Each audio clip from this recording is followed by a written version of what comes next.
আমার এই ফ্ল্যাট নির্মাণের প্রতিটা কাজের স্টেপই আপনাদের দেখাবো এবং আপনাদের থেকে পরামর্শও নেব।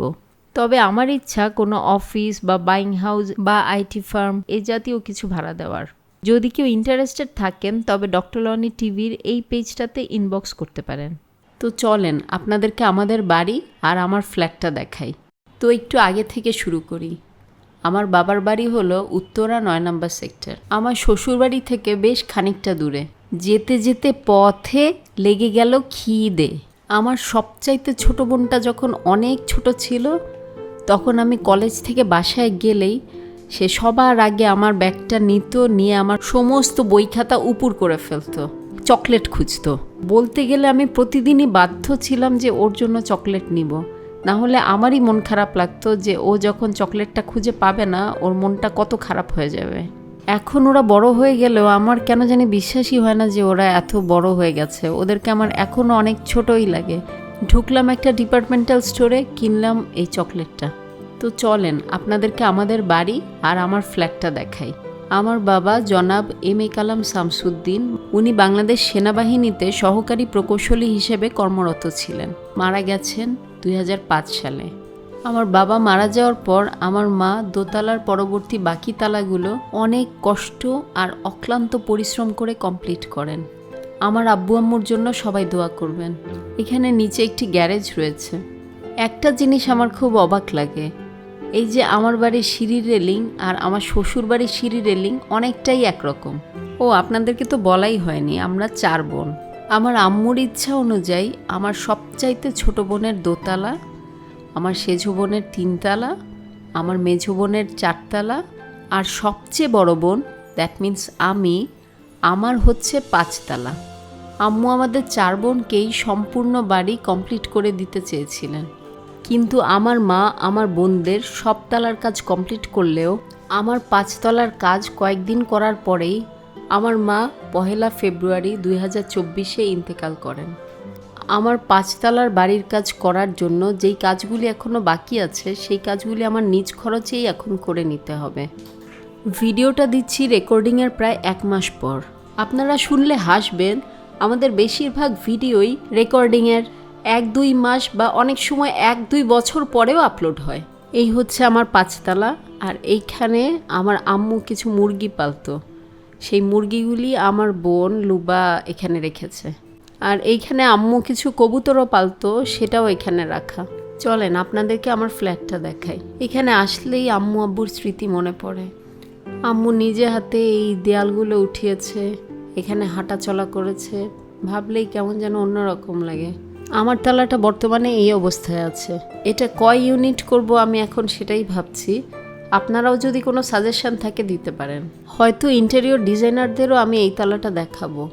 এই দিক থেকে যদি আমি শুরু করি, এখানে একটা বারান্দা আর একটা বড় রুম দেখা যাচ্ছে। এই ফ্ল্যাটে ঢোকার গেট একটাই, তবে আমি সম্ভবত আরেকটা গেট বানাবো ওই পাশ দিয়ে যদি 2 ইউনিট করি।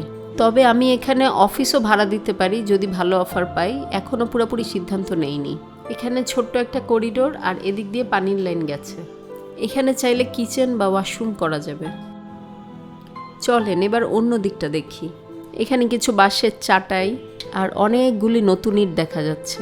আমার তালার দেয়ালের উপরের দিকগুলি কিন্তু এখনও ফাঁকা, সম্ভবত ওই অংশগুলি নির্মাণের জন্যই প্রিপারেশন নেওয়া হচ্ছিল। তো এই দিকে আরও একটি রুম আর সাথে অ্যাটাচড বারান্দা দেখা যাচ্ছে। এখানে বারান্দার গ্রিল ট্রিল সব আমার বানিয়ে নিতে হবে। চলেন অন্য দিকটা দেখি। এই রুমেও দেখা যাচ্ছে অনেকগুলো ইট রেখে দেওয়া। একটা বাড়ি নির্মাণাধীন থাকলে যা হয় আর কি, এক একটা রুমে যেখানে যতখানি ইট লাগতে পারে সেরকম আন্দাজ করে প্রতিটা রুমে ইটগুলো সাজানো। এই ইটগুলো দেখলেও আম্মুর কথা মনে হচ্ছে। এই জায়গাগুলি যে ফাঁকা, এই উঁচু স্থানে বসে ইট গাঁথার জন্যই বাঁশের চাটাই ব্যবহৃত হয়। এই বারান্দায় কিছু ফুলের গাছ দেখা যাচ্ছে। এই গাছগুলি আসলে আমার বোনের। একটা মজার কথা বলি, কয়েকদিন আগে আমি যখন আমার বোনদের সাথে দেখা করতে এসেছি তখন আমার বোন আমাকে বলে, তোমার তালায় আমি না আমার কয়েকটা ফুল গাছ রেখেছি, কোনো সমস্যা নেই তো? আমি এটা সামনে সরিয়ে ফেলবো। আমার না এত অবাক লেগেছে, মনে হচ্ছিল আমার বোন কি বলে আমাকে এগুলো। আমার তালা তো কি হয়েছে, বড় কিছু তো রাখিনি, আর আমার তালা তো এখনো কমপ্লিটও করিনি। আর ফুল তো একটা সুন্দর জিনিস। আমার তালা কমপ্লিট হওয়ার পরেও ওর গাছ যদিও আমার ফ্ল্যাটে রেখে দেয়, আমার কোনো সমস্যা নাই। ওরা আমাকে যাই দেবে আমি থ্যাংক ইউ বলে নিয়ে নিব। যাই হোক, আপনাদের সাথে গল্পে ডুবে গিয়েছিলাম। এখানে একটা ওয়াশরুম করা যাবে। আপনারা আমার ফ্ল্যাটের স্ট্রাকচার আবার খেয়াল করতে ভুলেন না। চলেন আমার ফ্ল্যাটের ওই পাশটাতে যাই। এখানে একটা ছোট্ট রুম উইথ বারান্দা। চলেন এবার ওই পাশটাতে যাই। এখানে আরেকটা বড় রুম উইথ বারান্দা। আমাদের এই ডক্টর লনের টিভি পেজটাতে আসলে আমাদের জীবনযাপনের ব্লগ টাইপের ভিডিও দেওয়া হয়। আজকাল তো কেউ কাউকে গাড়ি বা মোবাইল ফোন বা ছোটোখাটো কোনো গিফট দিলেও সেটা গর্ব করে ভিডিও করে সবাইকে দেখায়। সেখানে আমার বাবা মার থেকে পাওয়া এত বড় একটা গিফট, যেটা আমার জন্য আমার বাবা মার এত বড় একটা স্মৃতি, সেটা তো আমি গর্ব করে সবাইকে দেখাবই। আমার এই দুইটা বাবু লুবায়না আর লুবাইদ যখন ওদের নানা নানির দেওয়া এই ফ্ল্যাটটাতে আসে তখন আমার অনেক ভালো লাগে। আমার এই ফ্ল্যাটটাতে আমি এর মধ্যেই কাজ ধরবো আশা করি।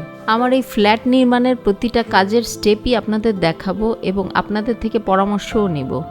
ইনফ্যাক্ট আপনারা এখনও চাইলে আমাকে পরামর্শ দিতে পারেন। এই স্পেসের মধ্যে কয় ইউনিট করলে ভালো হবে বা ইন্টেরিয়র বা ডিজাইন সম্বন্ধে কোনো পরামর্শ থাকলেও দিতে পারেন। তবে আমার ইচ্ছা কোনো অফিস বা বাইং হাউস বা আইটি ফার্ম এই জাতীয় কিছু ভাড়া দেওয়ার। যদি কেউ ইন্টারেস্টেড থাকেন তবে ডক্টর লনি টিভির এই পেজটাতে ইনবক্স করতে পারেন। চলেন তাহলে সামনের দিকে দেখি। এই দিকে আছে আরও একটি বড় রুম। আপনারা রুমের সাইজ এবং কি কন্ডিশনে আছে সব দেখে নেন। এখানে বড় একটা জানালা করা যাবে। আমার প্রতিটা ভিডিওই শ্যুটের 1-2 সপ্তাহ পরে, কখনো কখনো 1-2 মাস পরে, এমনকি কখনো কখনো 1-2 বছর পরেও আপলোড করা হয়। আপনারা যে ভিডিওটা দেখছেন এটা শ্যুট করা হয়েছিল 1 মাস আগে। এর মধ্যে আমাদের বেবিদের পরীক্ষা গেল। এখন আমার এই ফ্ল্যাটের কাজটা ধরব। শ্বশুরবাড়ির যা কিছুই থাকুক, নিজের কিছু থাকলে একটা মেয়ের জন্য এটা অনেক বড় পাওয়ার। আমাদের মাননীয় প্রধানমন্ত্রীও মেয়েদের অধিকারের ব্যাপারে যথেষ্ট সোচ্চার। আমার বাবুরা সামনের বাড়ির কার্নিশে একটি কবুতর দেখতে পেল, আর এটা দেখেই ওরা অনেক খুশি। তো এই হলো বর্তমান পরিস্থিতি আমার ফ্ল্যাটের। এখন আমি যাব 3 তলায়, যেখানে আমার বোনরা থাকে।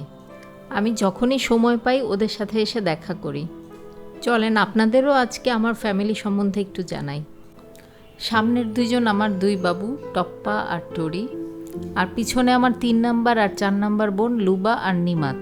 নিমাতের আরও একটা নাম আছে ইকরা তাসবি, যেটা ছোটোবেলায় জন্মের পর আমি আব্বুকে রাখতে বলেছিলাম। আরবি তো অত ভালো বুঝতাম না, স্বল্প জ্ঞানে মনে হয়েছিল ইকরা মানে পড়ো, আর ইকরা তাসবি মানে তো তাহলে হয় তাসবি পড়ো। আর পেছনে যে সেলাই করা গ্রামের দৃশ্যটি দেখতে পাচ্ছেন এটা আমি বানিয়েছিলাম, আর আব্বু বাধাই করে বাসায় টাঙিয়েছিল। আর আমার 2 নম্বর বোন হচ্ছে লিনা, আর ওর হাজব্যান্ড আকবর হচ্ছে লেফটেন্যান্ট কর্নেল। বলেন তো কোনটা আমি? সবার বামে আমার আব্বু, এরপর হলো লিনা, তারপর হলো লুবা, তারপর আমি, আর সবার ডানে আমার আম্মু। আব্বু ওই সময়টাতে খুব বলতো যে আমার বাগানের 3টা গোলাপ। নিমাত তখনও হয়নি, লুবার সাথে আছেন আমার নানু, আর নিমাত তখন হয়েছে, নিমাতের সাথে আমার আম্মু।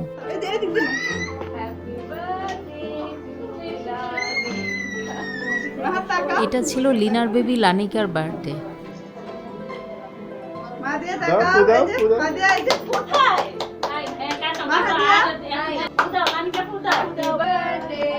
কেউ তালি দিচ্ছে না, আমার তো হাতে মোবাইল। ওর 2 পাশে আমার 2 বেবি টপ্পা আর টরি।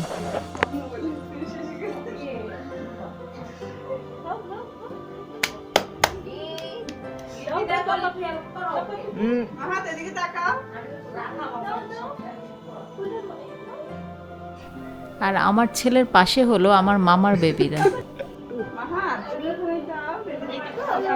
আর একটু আগে দেয়ালে যে গ্রিন কালারের পেন্টিংটা দেখলেন, এটা এসএসসির পর আমি করেছিলাম।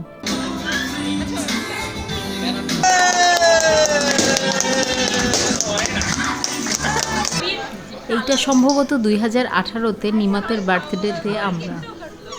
শাড়ি পরা যিনি, তিনি আমার আম্মু, যিনি এখন শুধুই স্মৃতি। ভিডিও করতেছি, সমস্যা নেই। নিচে আমার মেয়ে টপ্পা আর পিছনে আমার ছেলে টরি। এত আগের বহু ভিডিও এখনো আমরা রেখে দিয়েছি আম্মুকে, আর সেই দিনগুলি অনেক মিস করি।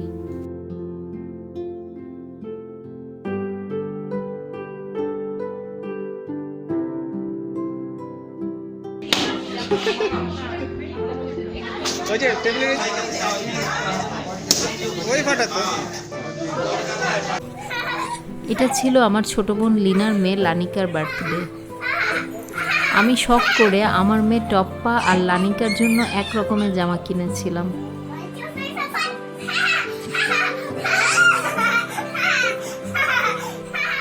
আমার ছেলে টরিও ওর বোনদের সাথে খেলছে।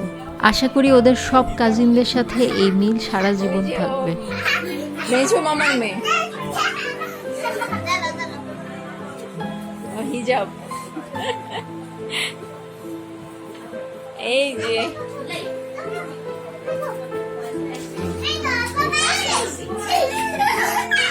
ও হচ্ছে 1953 সাল।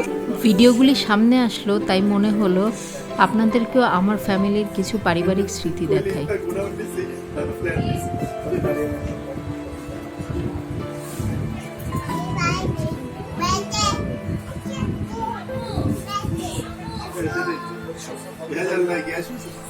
ভিডিও দেখাতে দেখাতে নস্টালজিক হয়ে যাচ্ছি। তো আমরা যেন কোথায় ছিলাম? ও হ্যাঁ, আমাদের উত্তরার বাসায় আমার বোনদের সাথে দেখা করতে গিয়েছিলাম। তো আসার সময় আমাদের ভিডিওর সুবাদে প্রতিদিনের মতো আজকেও আরও কিছু নতুন বন্ধু পেয়ে গেলাম। বাংলাদেশ মেডিকেলের সামনে ওনারা অবাক হয়ে বলছিল, আপনারা এই এরিয়া থাকেন? ওনারা এটাও বলছিল যে ওনারা ডক্টর লনির ভিডিওতে কাজ করতে চায়। সুমান একসাথে ভিডিও করব, সমস্যা নেই, আমি সত্যি করব। জি শিওর, ঠিক আছে, আমি অ্যাক্টিং করবেন। আমার জন্য সর্দার আমি নেই বলতেছি। সুমান আসো, বলে দাও সামলা তো গেলায়া। গাড়ি চলাচলে সমস্যা হচ্ছিল, অনেকটা ভিড় হয়ে যাচ্ছিল। ছাড়ো না, টপ্পা একটু। ওই সময়টাতে ওর মুখে মাস্ক ছিল না, পরবর্তীতেও মাস্ক পরে ফেলে। একটু এগুতেই মাস্ক পরা সত্ত্বেও বাংলাদেশ মেডিকেলের অনেকেই ওকে দেখে খুশি হয়, আর তারা কাছে এসে কথা বলছিল আর ছবি তুলছিল। সেই দৃশ্যগুলি আর ভিডিও করিনি, কারণ আমি তখন আমার বেবিদেরকে সাথে নিয়ে মোবাইলে উবারের গাড়ি খুঁজছি। আমাদের এই জিনিসটা খুবই ভালো লাগে। পুরো বাংলাদেশ আমাদেরকে চেনে নাকি বলতে পারবো না, তবে বাংলাদেশে যেখানেই যাই না কেন বহু বন্ধু পেয়ে যাই। আর আরেকটা মজার বিষয় হলো, শুধু বাংলাদেশে না, বাংলাদেশের বাইরেও বহু দেশে ডক্টর লনির বহু ভিডিও ভাইরাল।